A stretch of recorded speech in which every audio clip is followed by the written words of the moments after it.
Good afternoon, everyone, and thank you for joining us for our next session for this Parent Symposium.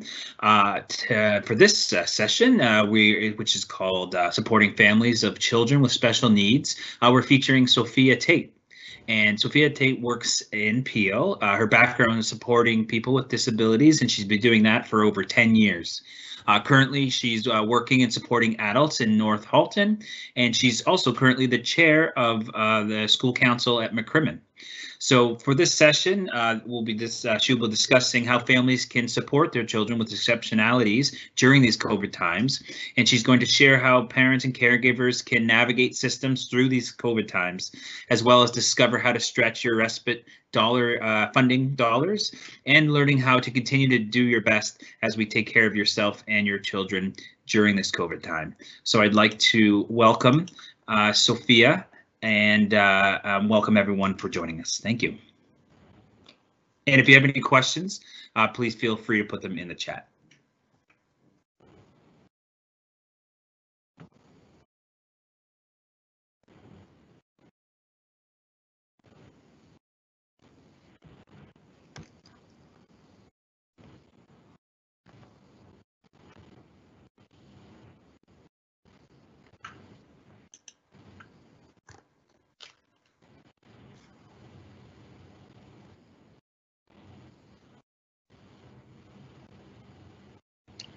Okay, good afternoon, everybody. Thank you for joining us on this bright, sunny afternoon.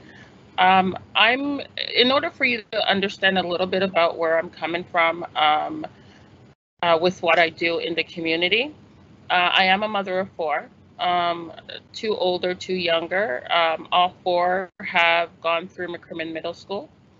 And I got into this field because my eldest son, at 3,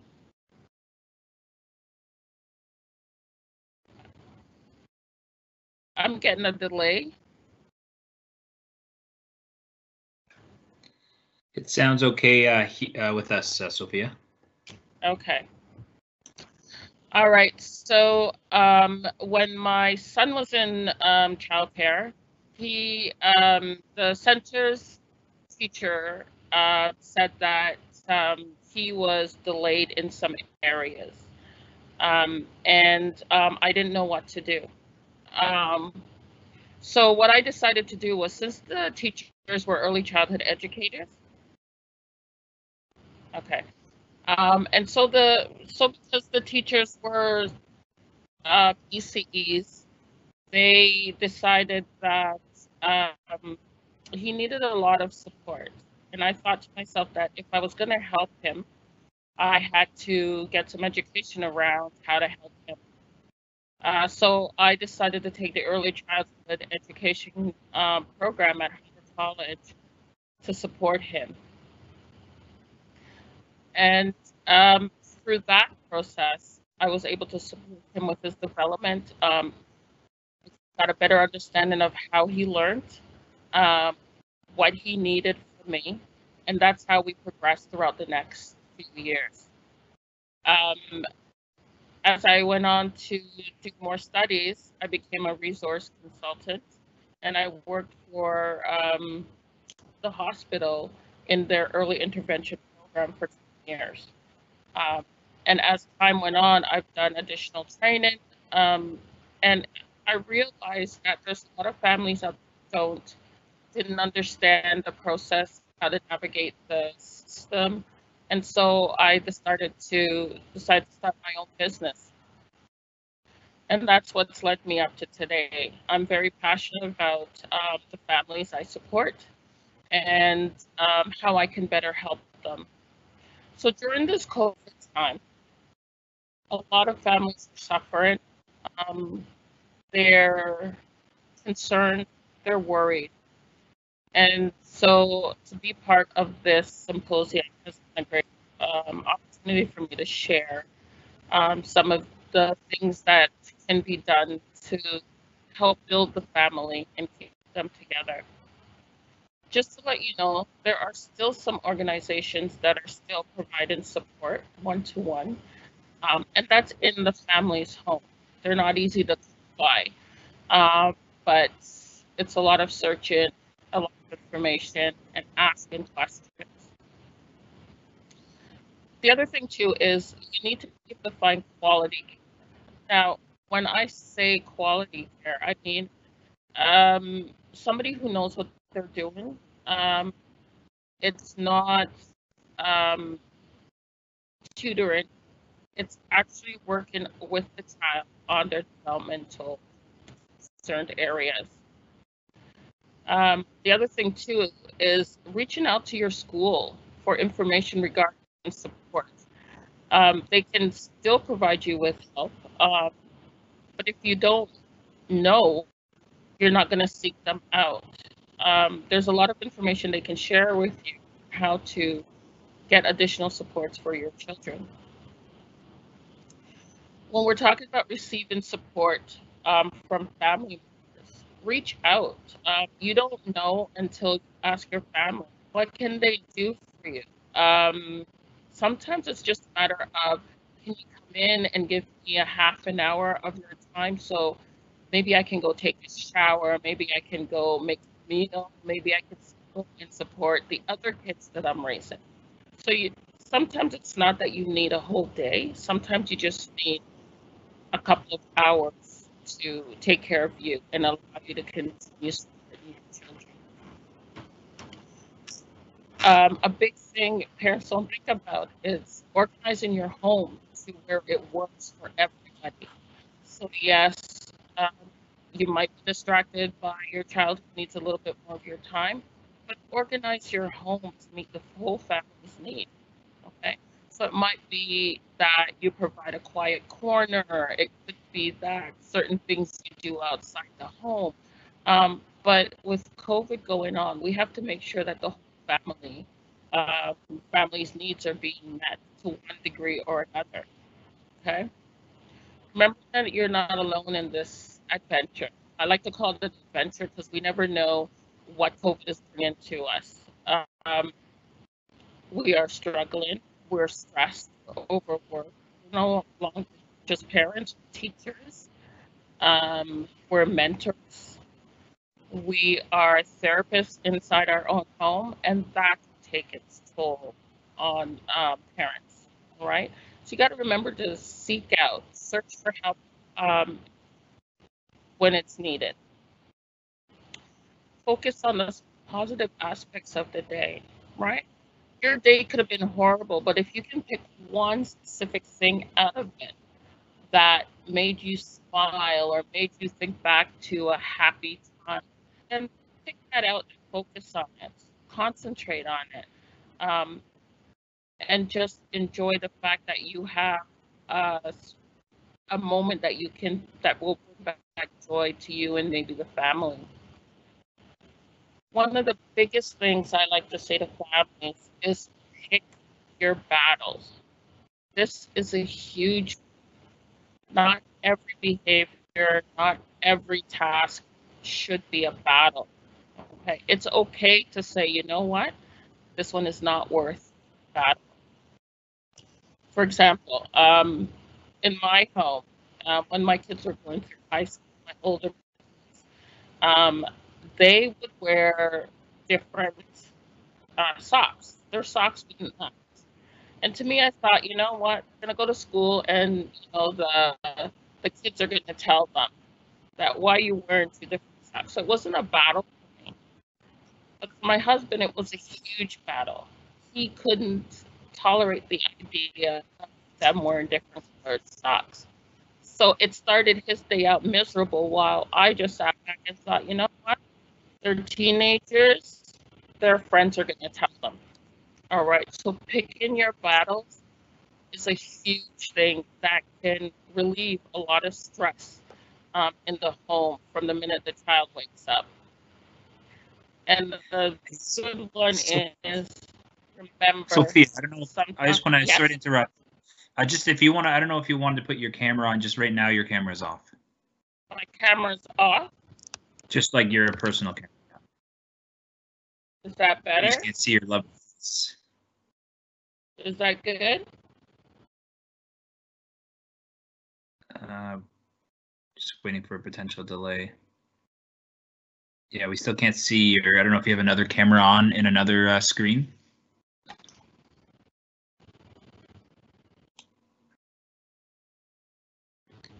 Oh.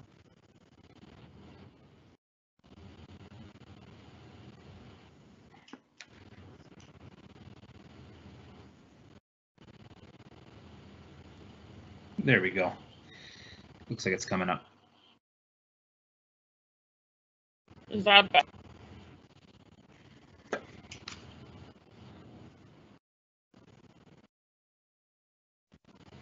No, I don't. Let me just take a quick look here. Okay. And again, not the end of the world if you can't get the camera going because your slides are showing. Okay. I think that should fix it.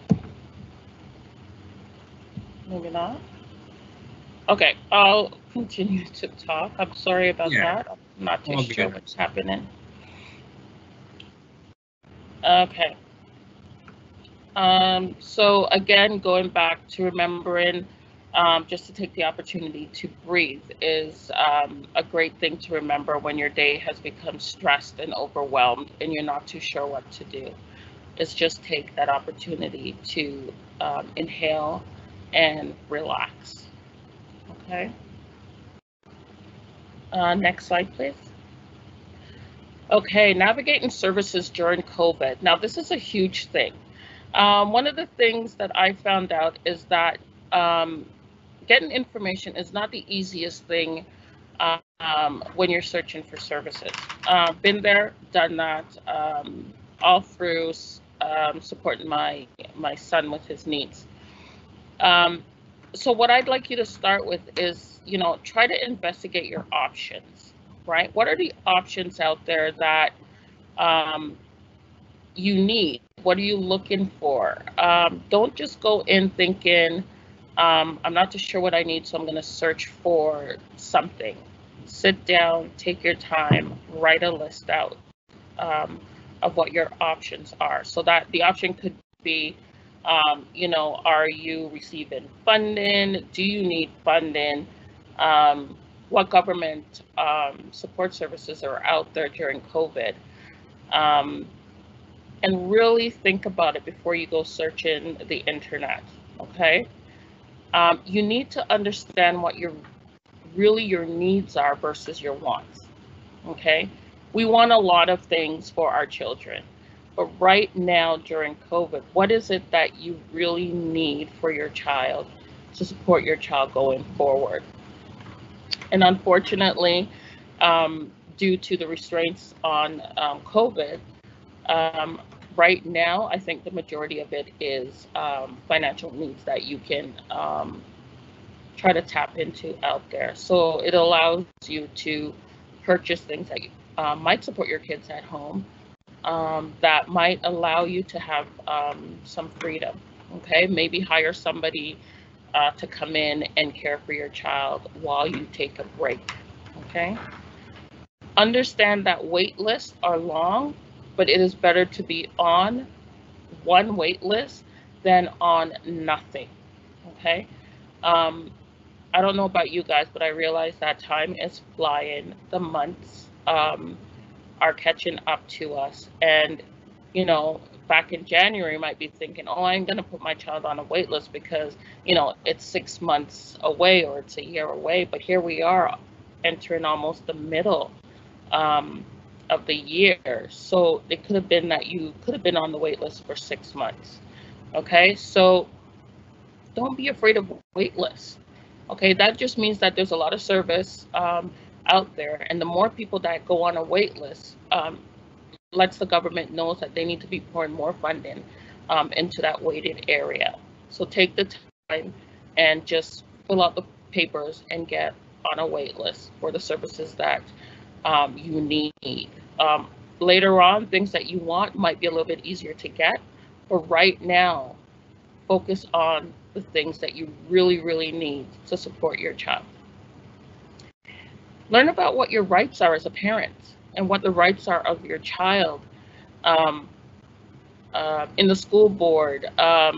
in a community dwelling, being on a wait list. Okay. These are important things for you to understand. If you don't know what your rights are in situations, you can't go very far with supporting your child, right? As parents, we are the advocates for our children. So that means we need to set things up that is going to allow us to do the best we can for our children, and to relieve the stress on ourselves. Um, the other thing is, lots of organizations are still communicating with people over the phone or online. Tap into these services. They're free, and you can get a lot more out of them than you actually think you can. There's organizations out there to help you figure out what the next steps you need to do for your child is. Where can your child go to school? What supports systems do you need set up in order to get your needs met? Okay, so take advantage. This is the time to take advantage of learning about what your child truly needs. Um, if you're a parent working at home, um, this is a good time as well. It might not seem like it, but this is the perfect time to get to know your child. And when I say know your child, I don't mean that you don't know them, but get to know them in the sense of their abilities, their skills, um, what they truly enjoy. Um, what aspects of school do they enjoy? The opportunity to find out, you know, what type of a thinker is my child, and and then go from there and build on those skills. And unfortunately, during this COVID time, there's a lot of struggles if your child does not have a diagnosis. Okay, that really limits the options you have out there to provide additional services in home and in school for your child. Next slide, please. During COVID, I can't say this, you know, I can't say this enough. We have to continue to be the best we can for our children. I'm not saying it's easy. There are so many struggles. There's, working at home. Maybe it's reversed at home where mom is now working in the workplace and dad is at home supporting the kids. That brings on stress of its own. Okay, get outside as much as possible, especially now. The weather is beautiful. It's sunny. Believe it or not, our bodies react positively to a lot of sunlight. So sometimes if you're feeling defeated or you're feeling stressed, pick yourself up, go for a walk, or just sit in the backyard. Okay. Um, Allow your child to enjoy being outside and releasing some of that pent up energy. That can help with behaviors a lot as well. And I know I'm saying this, but you guys need to get as much sleep as possible. One of the things that really affects our mood, the way we see things, the way we think, the way we respond to our children, is the amount of sleep that we get. And if you're not getting good sleep, it's going to make it harder for you to function the next day and deal with the issues and situations that come up. Find a way to connect with other parents or adults. This is a huge thing. Um, you should not be dealing with this in isolation, right? Find a way, pick up the phone, again, do a Zoom conversation, a team meet, Skype in, WhatsApp, get on and start talking to other adults, other parents, not just for your children, but for you. As parents, we all need that connect with other adults, other parents, to allow us to feel like we're adults. Sometimes when you're at home with your kids, you start talking the child language, and you kind of forget your individuality, right, from you and your children. And I like this one. Remember that your child is not trying to be difficult. If they could do better, they would. Okay. So it's not that, our kids are waking up in the morning and saying, we're going to make mom and dad's life crazy today. That's not what they're doing. What they're doing is that they're trying their best. And honestly, there's no bad kids out there, right? If a child is struggling, they're struggling for a reason. And we need to uncover what that reason is so life can be a lot smoother, especially when we're crammed into um, our homes. Some of us live in an apartment building, some of us live in our homes, in our single homes with barely any backyard. Find a park. We're allowed to go to parks and enjoy the parks. Find a park, go for a picnic. Um, Enjoy your kids, right? And trust me, I've been there, and sometimes it's hard to enjoy our kids in certain moments, but we have to remember that if they could do better, they would, right? Our expectations for them, sometimes we don't even know our expectations are so high that the child starts to feel like they're a failure. And once self-esteem starts to come down, you're in for a lot more resistance from your children. All right. So just remember, if they could do better, they would do better. Slide, please. Sophia, I don't know if you want to answer a question. We have one question that was just asked, or do you want to hold that to the end? No, I'll go ahead. Okay, so the question is, are there advocates in the community to help special needs children and parents deal with any issues within the school? There are advocates. It's a little tricky. There are advocates in the community to support things like that. I advocate for a lot of families. A lot of the times I go to the IEP meetings. I support them in what they need to do, how to talk. I think one of the best advocate that there can be is you as a parent. When I started out advocating for my son, I knew nothing about what our rights were, what I needed from the school, how to approach the school. It wasn't until I started teaching myself and learning about, what exactly the school offers, what are the options, who can I talk to, approaching the teachers.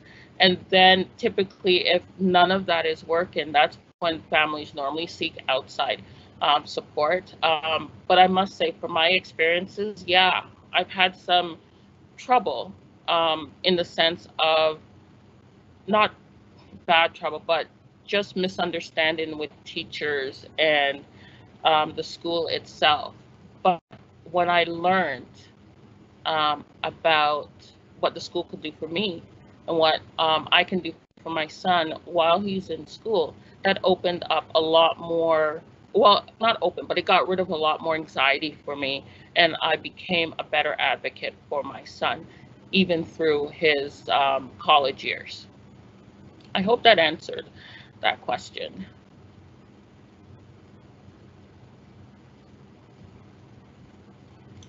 Perfect. That's the one we have right now. That's perfect. You can continue. Thanks, Sophia. Okay, thanks. Use family members. Again, for my son, he's going to be 28. But when he was growing up and we got respite funding or special need, funding from the ministry, what I did was, as my son got older and he and his brother were in high school and they hit 18, what I would do is I got his brother, who was 18, to tutor him, to do all the stuff with him. And I was able to use a lot of my respite funding that way because his brother was over 18. They're 1 year apart. So he was 19. His younger brother was 18, but because his brother has such social connections with kids his age, I just paid my son, my younger son, to involve his older brother in everything that he did. And then I would pay him through my respite funding that way. again, because there is a bond, there's a tie between the family, that support just expanded his knowledge, his comfort level, um, connecting and socializing with peers really close to his age group. So stretching your funding dollar, that is one great way to do it, is to get a family member, whether they're living inside the home or outside the home. If they're over the age of 18, you can actually hire them on as a support worker to support your child. And it doesn't matter if it's a cousin, an uncle, an aunt. As long as they're over 18, you're able to use your funding dollar. And because it was um, his brother, didn't really want anything. So I gave him, I made him take this money and just stretched our dollars that much. Connect with other parents and see what they're doing to stretch their funds. All right. Sometimes we think we know everything about funding, but let me tell you, some of the stuff that I'm learning about funding is brand new to me, and it's exciting because of the ways you can use the funding. Okay. Connect with agents to see what support they have put in place for families. Now, COVID has brought out, I think, a lot of the best in the agencies that are happening right now in regards to funding and family support and engagement. I think they're starting to realize how much families are struggling. Um, Not just families who have children with special needs, but families in general. Um, the family um, the family support systems that the government has put in place is a great opportunity to also stretch your funding dollars. Okay, um, and I know a lot of parents think, okay, I don't need the government's funding, but at the end of the day, gear that thought to, where can this put my child, right? My child is here now. With this additional funding, what else can I bring on board to help stretch their education, to stretch their social skill development, to stretch their understanding of the world that they live in? That's how I took the funding that I was given for my son, is how am I going to make this better for him, as opposed to saying, you know what, I'm not going to take it because I don't want to, for whatever reason, use that funding that you get and really gear it towards your child's development. Because at the end of the day, your children are not going to be children forever. And as they get older, it's better to have things in place. So as they get older, right, they're always gaining something because that additional funding is there. Found out what exemptions have been made regarding government funds. With the group of adults that I support, there was so much changes made to their passport funding. Um, there were things that they could purchase that they could have never done if COVID didn't exist. They were able to go out and to get exercise bikes so they could exercise in their homes. They were able to go out and get basketball nets and soccer equipment and all this, all these things that would never have been allowed before, because everybody's trapped in their homes. The government had put a hold, put in all these exemptions that now people could go in and use their passport funding to buy all these amazing things to support them at home, so they didn't become depressed, upset, and end up in the community, just for the sake of going out into the community and maybe getting into trouble. So take a look at whatever funding you're receiving, see what exemptions have been made for parents supporting their children. There are no silly questions. Ask if you don't know. Okay? Ask if you absolutely don't know what to do. Okay? Um, and apply for the disability tax credit. If you haven't done that already, apply for it, because it's going to help you reduce your taxes, probably take away a lot of stress that's been happening during COVID. And there's so much out there that you can benefit from, especially with the disability tax credit. Next page, please. Maybe I'll jump in with a question if that is okay. That's fine. Yep. The question is, Sophia, in what ways do you see parents finding ways to cope with COVID-19? This is such a hard question because it's so hard for everybody. I think for me, one of the things that I'm putting in place is a parent communication connection group. And this is a way for parents to connect with each other, have some focused discussion on, what are the things that are going out there that we don't know about. I think we really, really have to say to ourselves that, you know what, COVID is going to be with us for quite some time. And with all that's going on, we have to kind of focus on how to make ourselves feel better in the home. How are we going to engage ourselves? How are we going to expand our knowledge? Like I said before, this is a perfect time for additional learning to take place. Is there something that you can offer to the community that's not already out there? I think we need to be thinking really broad, because honestly, with the mental health issues that's taken place, boredom, self-esteem issues, right? Judgment of self, all these things are going on. And as parents, caregivers, we have to take a step back and we have to say, how can I help me? How can I help me to not fall down those pit holes of depression and self-esteem issues? Okay, we have to get outside our homes. We have to find a way. There's no 100% for sure anything right now other than just keep gaining your knowledge and learning how to advocate for your loved one and for yourself. I hope that helped. It's such a hard question. Thanks, Sophia. You're welcome. So I was just speaking about this, monthly conversation sessions with parents and caregivers. So this is something that I've been working on in order to support families, to connect families with other families that have similar situations or going through similar things. It's an opportunity for parents to come on board, talk about what's going on without feeling judged for their thoughts. I know personally for me, there have been moments when,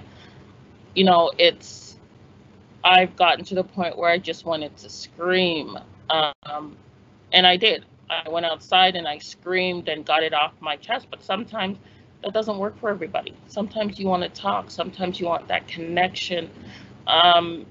It's great to connect with families and everybody, drinking some tea or some coffee and trying to reminisce about what their day was like, and without worrying about people saying, oh, okay, let's move on. This is an opportunity for parents to come forward and brainstorm ideas together as a group, and get that empowerment back inside themselves. Transferring knowledge to paper is an amazing thing. Open conversations on issues, concerns, and fears. And this group will have the opportunity to support parents to advocate for their children, but in a sense where they're actually learning how to respond to teachers, how to talk to teachers, gaining feedback from each other as to concerns that some parents had with teachers, and then they repaired it. But how did that take place? What did you go about doing it? Because everybody has a different experience with the school system. And I will say,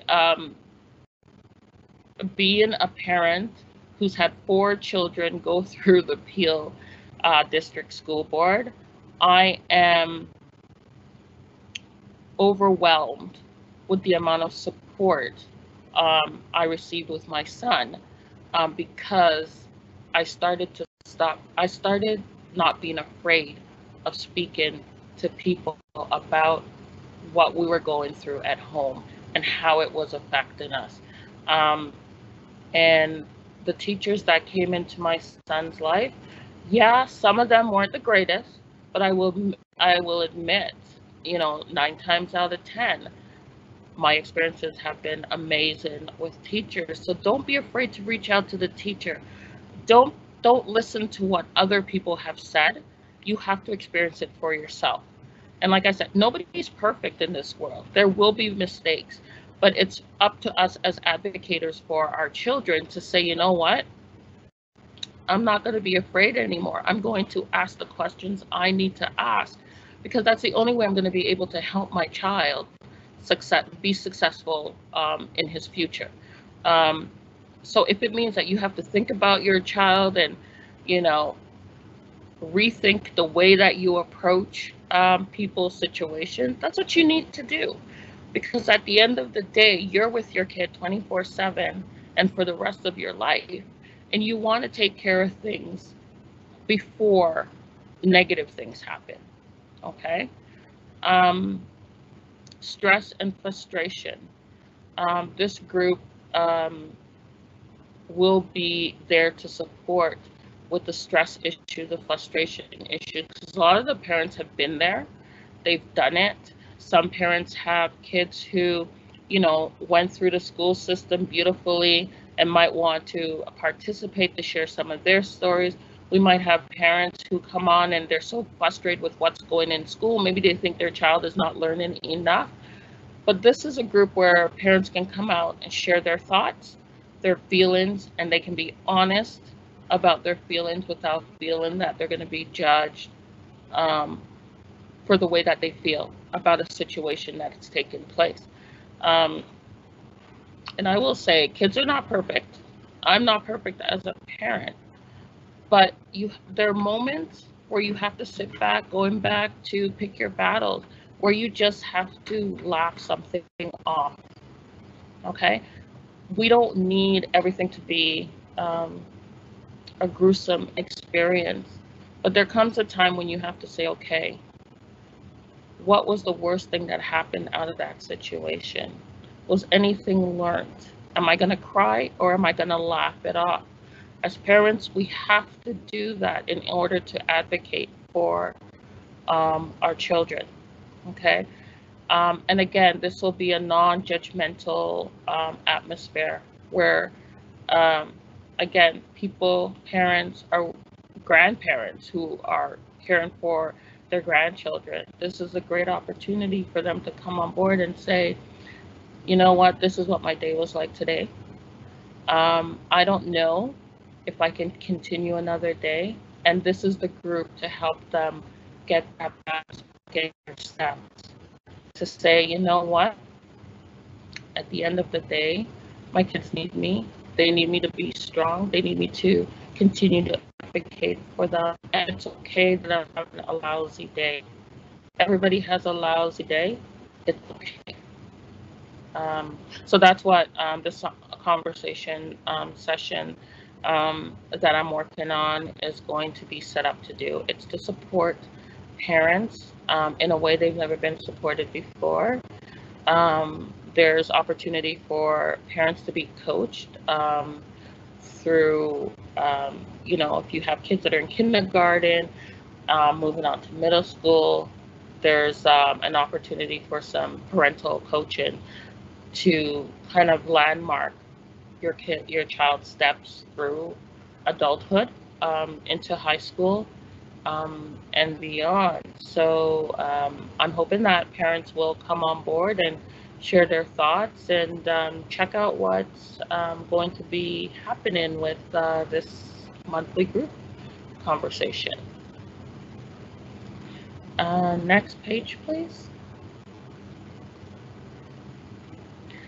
Okay, so we talked about a lot of support services during COVID. So you can find all this information actually on the government website, Government of Canada website, but I thought I would just provide it here so you have an opportunity to see and understand some of the explanation as to what the different services, what the different benefits that are out there, you know, what you get. Can you go back and request funds that you didn't know that you could apply for before? So this is just a great opportunity for you to go in and tap into the support services that the Ontario government has put together for us. There's some great information in there. There's some the explanations are very understandable. And yeah, at the bottom, there's the link. So if you guys wanted to tap on and go in and find out about more support services for families and children with special needs. So there's the employment insurance, there's the Canada Revenue Benefit Program, recovery program, there's a recovery sickness benefit, and then there's the Canada Recovery Child Care Benefit. So all these are still in operational, still accepting applications to apply. And so there was a question, Sophia, about the group you just mentioned a couple minutes ago and how you can connect with the group for parents to connect. So the last page, I believe I have, has some information on it. Can you turn to that page for me, please, Andrew? Oh, sorry, that's the version bigger in Canada, but the next page, sorry.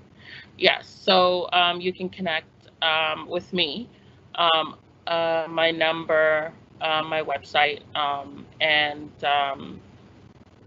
I don't know. Can we put that in the chat? Is there a way of putting that in the chat for people? I can. Yeah, you're just looking for like the even just the phone number.